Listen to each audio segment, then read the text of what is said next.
Salut les gens, c'est FRXDDS et aujourd'hui donc je vais vous faire une vidéo un peu différente des autres vidéos que vous pourrez trouver sur la chaîne. Aujourd'hui je vais vous faire une vidéo sur comment on va coder en C. Pour une première leçon, je vais vous faire, je vais vous apprendre comment on va utiliser les pointeurs, qu'est-ce que c'est que des pointeurs d'abord, comment on va les utiliser, comment ça marche, comment se divise la mémoire, comment on va utiliser la mémoire. Et je vais vous expliquer tout ça à travers quelques exemples simples, euh, qu'on a réussi à les faire. Donc je vais vous montrer ça. Alors d'abord on lance CodeBlocks, donc CodeBlocks il va me permettre de coder. Create new project, donc voilà c'est console application. Donc, on est en langage C. Je vais l'appeler leçon 1, voilà. Finish. Donc on va dans source et dans source on va dans main.c. Donc ici on aura notre main. Alors donc dans le main de base de CodeBlock, il y a une fonction ici qu'on appelle printf. Donc printf va être une fonction qui va permettre d'écrire des choses. Par exemple ici on lui a dit d'écrire hello world. Si on lance le programme, donc on voit bien qu'il écrit hello world avec une exclamation. Si j'avais mis bonjour les gens, ça aurait écrit bonjour les gens. Ah oui c'est ça. Le backslash n qui est à la fin, ça veut dire retourne à la ligne. Backslash n ça veut dire retourne à la ligne. Si vous écrivez backslash n, vous allez voir que votre programme va, enfin votre programme, après que votre caractère soit écrit, va y avoir une ligne en dessous. Je vais vous montrer. Donc là, si vous remarquez, il y a écrit hello world et en dessous il y a un petit trou. Un petit trou, retour à la ligne. Si vous effacez le backslash n, que je recompile, hop, vous avez, il n'y a plus de petit espace. Ouais, ici. En gros, le programme n'est pas revenu à la ligne. Donc moi, je vais vous apprendre comment on va réussir à faire, comment on va recoder printf, mais juste le fait d'écrire des mots, pas des chiffres, des choses comme ça. Pour l'instant, on va commencer par des mots et des caractères. Donc tout d'abord, donc je vais faire une fonction qui va permettre d'afficher des caractères. Alors donc je vais appeler myPetchar.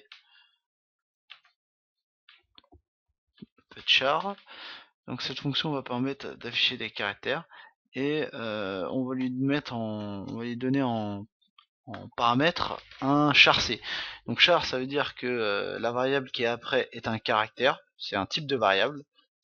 En gros C là ici ça désigne un caractère, c'est-à-dire que C là, ça peut être un A, un B, un D, tout ce que vous voulez. Ça peut être même un C d'ailleurs. Hein. Ça peut être tout ce que vous voulez. Mais c'est une variable. Faut oublier que c'est une variable. C'est pas le C de l'alphabet. Enfin, je veux dire, c'est pas le. Ça, là, j'ai pas écrit le caractère C quoi. J'ai écrit que C est un caractère. C'est-à-dire que ici, je vais vous montrer. Je ne sais pas. Ici, je vais vous montrer. Hop. Donc là, qu'est-ce que j'ai fait? Qu'est-ce que j'ai fait là? Donc là, je lui ai dit euh, quand mon programme va se lancer, il va avant tout, mais avant toute chose, il va chercher la fonction main. C'est-à-dire que il va se dire où est main, quoi. Dans le programme, où est main. Il va aller voir où est main, donc il va le trouver. Et à l'intérieur de main, il va exécuter tout ce qu'il y a à l'intérieur de main. Donc si si vous ne lui dites rien dans le main, vous pouvez recoder 400 lignes au-dessus, ça fera rien du tout. Le main, c'est vraiment la fonction avec laquelle vous pourrez appeler toutes les autres fonctions que vous avez codées au-dessus, coder des choses, tout ce que vous voulez. Enfin bref.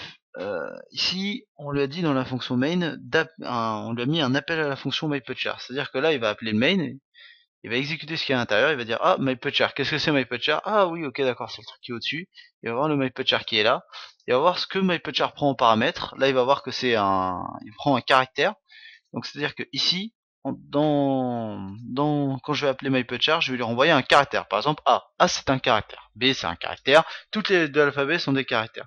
Si je mets plusieurs lettres à la suite, ça va pas être un caractère, mais ça va être une chaîne de caractères, ce sera complètement différent. complètement non, mais ça sera différent et ça marchera pas si je renvoie plusieurs caractères. Ici, pour pouvoir écrire notre caractère, on va faire un appel à la fonction write. Donc write, c'est une fonction qui va permettre d'écrire des choses, quoi. C'est comme son nom l'indique. Hop là. Donc là, on va lui dire hop et hop. Alors pourquoi j'ai écrit tout ça à l'intérieur de la fonction write? Parce que write en fait c'est une fonction système, c'est-à-dire que c'est une fonction que vous n'aurez pas besoin de coder, que vous appelez et il est tout content, il va dire ah d'accord, ok, write, je connais, tac, je vais l'exécuter. Par contre write, il va falloir lui renvoyer des choses, c'est-à-dire qu'il va falloir lui renvoyer une sortie. Que je vous expliquerai sûrement ce que c'est dans une autre vidéo, ou si vous voulez, s'il y a des gens qui veulent le savoir avant la prochaine vidéo, vous me laissez en commentaire, je vous expliquerai ce que c'est. Le EC là, le EC ça veut dire qu'il va aller chercher l'adresse de C, et le 1 qui est là, ça veut dire qu'il y aura un seul caractère. Donc là, si je lance la fonction là, ici maintenant, comme ça, hop, ça va m'écrire A. Donc en gros, ce que ça va faire, c'est que ça va appeler la fonction main, ça va trouver l'appel à la fonction myPutchar, il va se dire ah myPutchar, il faut que je cherche ce qui est à l'intérieur de myPutchar, il faut que ce qui est à l'intérieur de myPutchar ça soit un caractère. Alors, il va voir A, il va dire ah ok, A est un caractère, je continue. Il va voir la fonction write, il va dire ah write je connais, est-ce qu'il y a toutes les informations dont j'ai besoin, c'est-à-dire la sortie, le nombre de caractères et la variable avec laquelle on va écrire les caractères. Et il va se dire ah ok c'est bon, dans ces cas-là j'exécute write et write va permettre d'écrire la A. Vous allez me dire on pourrait utiliser write pour écrire des mots. Oui c'est vrai, on pourrait utiliser write pour écrire des mots. Ici par exemple si j'efface cette fonction, vous inquiétez pas, je la répète dans 2 secondes. Si si j'efface la fonction et que je mets directement write ici, que je mets par exemple 1, donc laisser 1 ça va être la sortie, je vous expliquerai ça plus tard. Ici vous pouvez lui mettre, ici vous devez lui mettre, si vous voulez utiliser directement write pour écrire des mots directement, vous voulez lui mettre le mot, donc par exemple bonjour, voilà, bonjour, bonjour, et ici vous allez devoir lui mettre le nombre de caractères que vous avez dans bonjour. C'est-à-dire que là vous avez 3, 4, 7 caractères, vous allez lui mettre 7 ici, avec un point virgule, donc le point virgule permet de finir la ligne.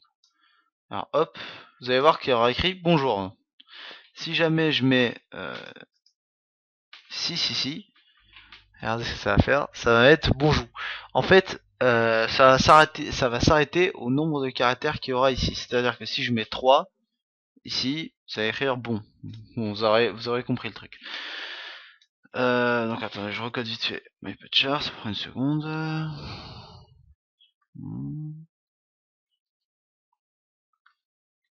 Hop. Donc ça sera ma fonction myPutchar, avec la fonction write dedans. Les gens, excusez-moi, donc il y a le facteur qui vient de passer. Je ne sais plus du tout ce que je disais. Non, je ne me rappelle plus. Enfin, je vais finir de coder la fonction là. Donc là, on va coder la fonction write. Donc on va lui donner, comme d'habitude, ce qu'on aura, ce qu'il demande, ce dont il a besoin pour pouvoir écrire quelque chose. Et donc dans le main là, on va le laisser vide.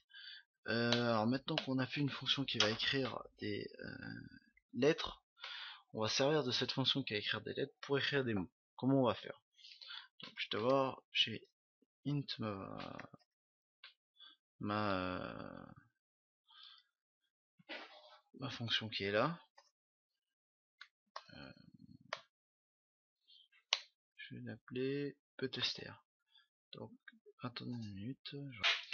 Donc ce que je disais, on va l'appeler ptster. Donc là ça veut dire str c'est string, c'est pour une chaîne de caractères. Donc cette fonction elle me permet d'écrire des mots. Alors attendez, donc je vais devoir utiliser alors où je l'ai, je ne sais plus où je l'ai. Alors une minute, donc je reviens quand j'ai trouvé le truc dont j'ai besoin. Donc bon. Là, je viens de vous ouvrir donc un Excel. Donc ça va, on va prendre ce Excel pour modèle pour définir la mémoire. Alors ici, on va dire que en fait chaque case mémoire a une adresse. C'est-à-dire que par exemple cette case là, elle est à l'adresse je sais pas 12, 13, 14 et 15. Voilà, on va dire ça comme ça. Et donc ça c'est première case, deuxième case, troisième case, quatrième case. Donc là on a 4 cases mémoire ici. Parce que la mémoire se divise en cases. Oui. Donc chaque case mémoire a une adresse. Donc là on va dire adresse 12, 13, 14, 15. Et qu'est-ce que va faire un pointeur? En fait un pointeur c'est une variable qui va pointer vers une de ces cases mémoire. C'est-à-dire que ici, si je mets un pointeur, ici dans ma fonction, je vais prendre toujours donc pour ne pas oublier la fonction. Donc si je mets un pointeur, donc là je vais l'appeler char étoile. Étoile c'est désigne un pointeur, ça veut dire que c'est une variable qui sera un pointeur. Je vais appeler str pour string. Donc là j'ai un pointeur qui s'appelle str qui va pointer sur une chaîne de sur un caractère d'une chaîne de caractères. Enfin, non, pardon, sur une c'est ça, un caractère d'une chaîne de caractères sur en fait une case mémoire. C'est-à-dire que là en fait ma variable, quand je vais l'utiliser, elle va pointer sur, elle peut pointer sur la case numéro 12, elle va pointer sur la case numéro 13 ou la case numéro 14. En fait, non, mais ouah, c'est dur à expliquer ça. Euh, c'est très abstrait un pointeur quand même. Euh, alors attendez, je vais vous expliquer ça. Une seconde. Hop. Donc là j'ai une variable qui s'appelle i, que i va être égal à 0, donc voilà. Alors, attendez. Alors, je suis de la merde. Hop. Voilà. Bon. Là en fait, étoile str va définir, c'est ça ce que je disais, c'est une case mémoire. Une des cases mémoire qui est là quoi. Ensuite donc dans le temps que, donc ici j'ai une variable i. Donc cette variable i c'est un integer, c'est-à-dire que ça va être là ça va être un chiffre. Et je vais initialiser à 0. Donc c'est à dire que en gros ce chiffre de base égale à 0. I est un chiffre, je sais pas, ça peut être n'importe quoi, hein. J'aurais pu mettre i égale à 10, i égale à 15, i égale à 50, i égale à 70, ce que vous voulez.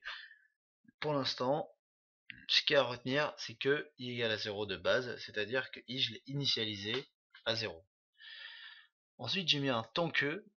Pourquoi j'ai mis un tant que? J'ai mis tant que tant que ça veut dire enfin tant que while ça veut dire tant que, donc c'est à dire que tant que ça aura pas, nombre de temps que j'ai dit, tant que ça n'aura pas validé la condition, bah, la fonction, enfin la fonction, ce qui est à l'intérieur du while va continuer à tourner. Alors là j'ai mis tant que str de i, c'est à dire que tant que str de, oh là attendez, qu'est-ce que je fais là? Je tape comme une merde là, c'est un peu bizarre. Mais pourquoi j'en ai 5000 des... c'est bon. Ça c'est de la merde. Ouais c'est bon. Donc tant que str de i est différent de backslash 0, je vais vous expliquer cette ligne. Donc tant que alors i va définir, alors ça il faut faire attention, ça c'est vraiment quelque chose qui est, enfin, où il faut pas se gourer, où je me suis pas au début. I définit la case, c'est à dire que i ne définit pas l'adresse. I ne définit pas le 12 qui est là. I, ça va être le numéro de la case. C'est le numéro de la case et l'adresse, c'est différent. Le numéro de la case, ça veut dire ça va être la case numéro 0, ça va être la case numéro 1, ça va être la case numéro 2, ça va être la case numéro 3. Vous voyez ce que je veux dire? Ça va pas être 12, 13, 14, 15 quoi. Ça va être juste le numéro de la case si vous voulez. Donc ici je lui dis tant que str de i est différent de backslash 0. Str de i, ça veut dire en gros là je lui dis tant que str de i, c'est-à-dire tant que la case, en fait là en disant str de i, ce que vous allez faire c'est que vous allez définir directement la case à désigner. C'est-à-dire tant que str de i, par exemple ça va désigner cette case ou cette case ou cette case ou cette case. Alors attendez, je vous montre. Par exemple ici si j'écris je sais pas, P O U H, voilà, j'écris donc pour str de i, par exemple, i ça va être i c'est une variable, donc i c'est 0. Donc de base, str de i ça va être b. Str de 0 ça va être b, str de 1 ça va être o, str de 2 ça va être u, str de 3 ça va être h. Donc le backslash 0 définit, ah oui c'est vrai, oui, le backslash 0 définit en fait euh, le vide. Donc c'est-à-dire que tant qu'il n'a pas trouvé une case qui est vide, il va continuer d'écrire. Tant qu'il n'a pas trouvé la case E, enfin la case E, la case mémoire numéro 16 ici, il va continuer d'écrire. Tant que tant qu'il y a quelque chose en gros dans la case mémoire, c'est-à-dire tant qu'il y a une lettre, il va l'écrire. Tant qu'il y a une lettre, il va l'écrire.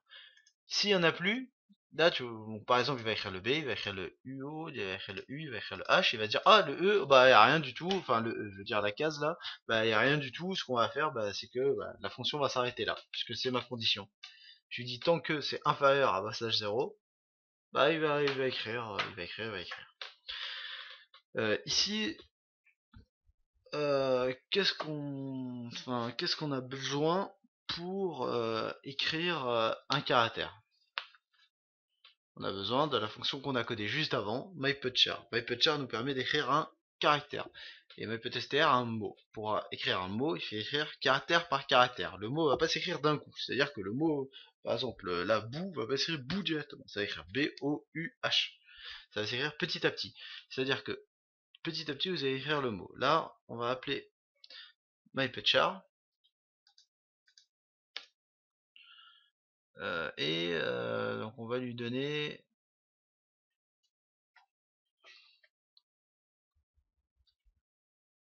str de i. Je reviendrai bien après pour tout bien expliquer complètement, en gros le tout, parce que c'est vraiment ça qui est intéressant, c'est vraiment ça qu'il faut comprendre. Là ici, qu'est-ce que je lui ai dit de faire? Je lui ai dit d'écrire ce qu'il y a dans la case mémoire qui est là. C'est-à-dire que là je lui dis tant que c'est différent de backslash 0, c'est-à-dire tant que c'est pas arrivé à une case qui est vide, tu vas écrire ce qu'il y a à l'intérieur de la case. C'est-à-dire que là, i, elle va définir le b qui est là.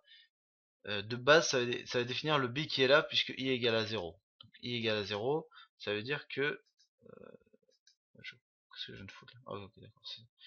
Que si je mets i égale à 0, ce que ça va faire, c'est que ça va écrire la première case. Ça, c'est la case numéro 0. Et ici, qu'est-ce que je vais devoir faire pour écrire les autres lettres, c'est-à-dire le O, le U et le H.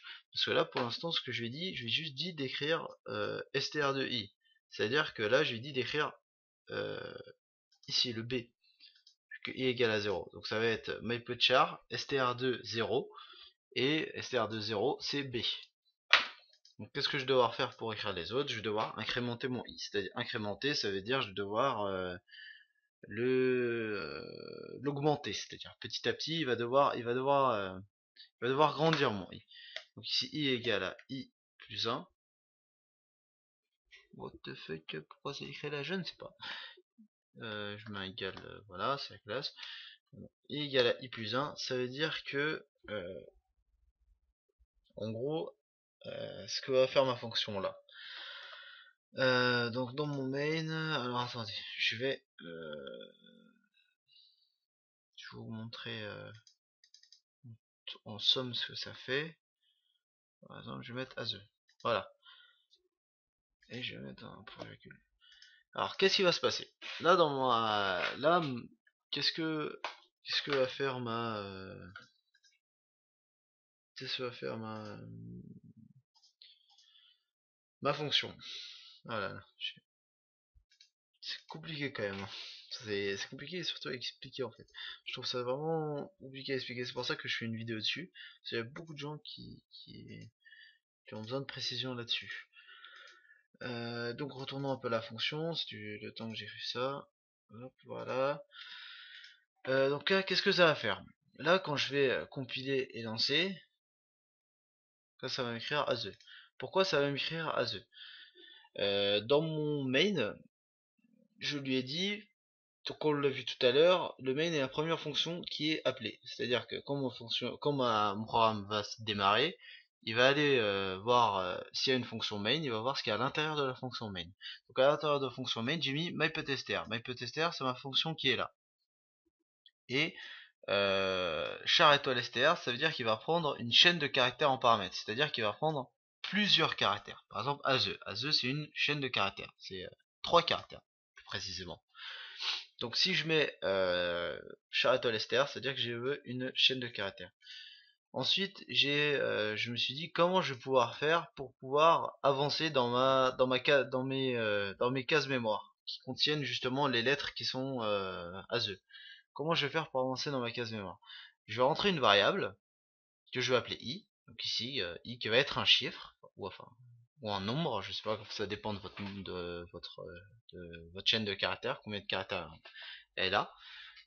Donc je vais entrer une variable qui s'appelle i et je vais l'initialiser à 0. C'est-à-dire que euh, je vais lui dire de commencer à la case numéro 1, c'est-à-dire de commencer ici. Puis je vais lui dire d'afficher, je vais lui dire excusez-moi, tant que la case n'est pas vide, tant qu'il n'a pas trouvé une case vide, c'est-à-dire un backslash 0, ici en l'occurrence c'est ici la case vide, une case où il n'y a rien du tout, ce qu'il va faire c'est que il va afficher là ce qu'il y a à l'intérieur de la case. Donc ici ce qu'il y a à l'intérieur de la case c'est A, donc là il va afficher le A. Ensuite, le i va augmenter de 1, donc ici le i va être égal à 1. I va être égal à 1, il va voir ce que c'est. Ah, c'est un z. Donc ici ça va être un z. Il va voir il va vérifier la condition str de i est différente de backslash 0. Là ça va être z, donc z est différent de backslash 0. Si tout est normal. Donc là z va être différent de backslash 0. Il va afficher le z ici, donc grâce à la fonction write qui est là. Il va incrémenter le i de 1. Donc le i va augmenter encore de 1. Le i ici va être égal à 3.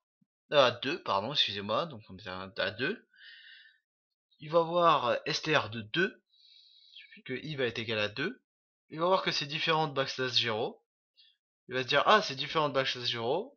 Donc je vais pouvoir rentrer dans ma fonction. Il va rentrer dans la fonction. Il va voir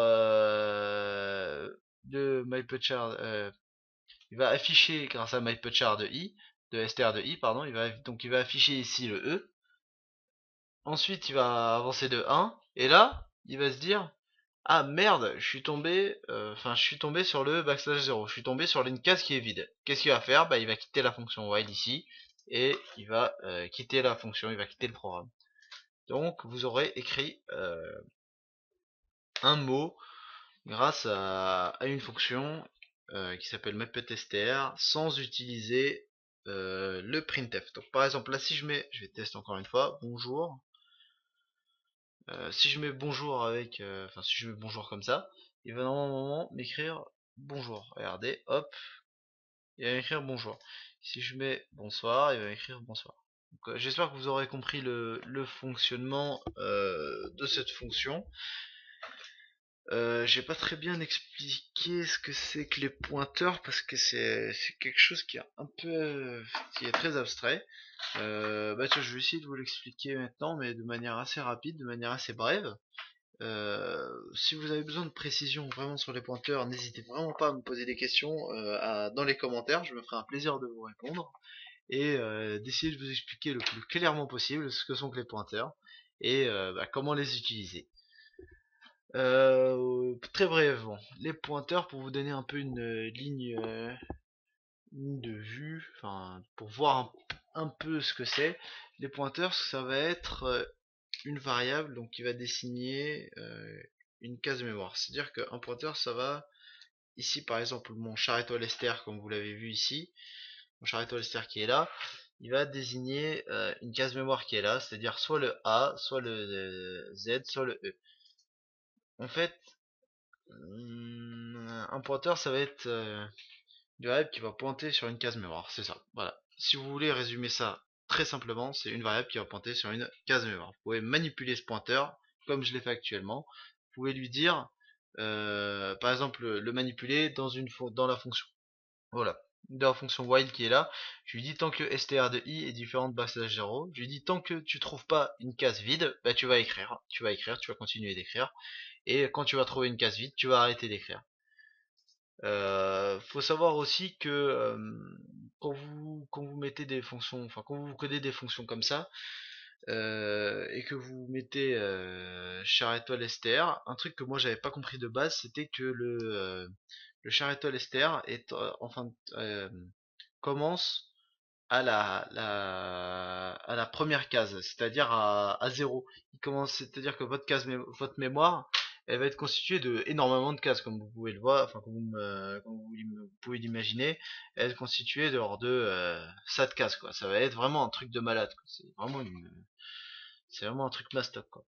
Et par exemple, vous avez utilisé cette case, là voilà, donc, ouais, bon, par exemple je vais devoir écrire 3A. Donc voilà, vous allez voir toute cette case mémoire. Et ici, quand je vais lui mettre, quand je vais exécuter cette fonction, il va aller directement à la première case qui est là. C'est-à-dire que il va pas se casser la tête à commencer là, il va trouver un truc vide, il va s'arrêter. Vous voyez ce que je veux dire ou pas? Il va directement aller ici et il va écrire à partir de là.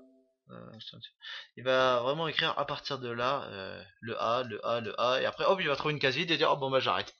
C'est une case vide, je n'écris plus, vu que dans le while j'ai dit que tu n'écris plus à partir de cette case. Donc je vous remercie beaucoup d'avoir regardé cette vidéo et mettez un pouce vert si vous avez aimé.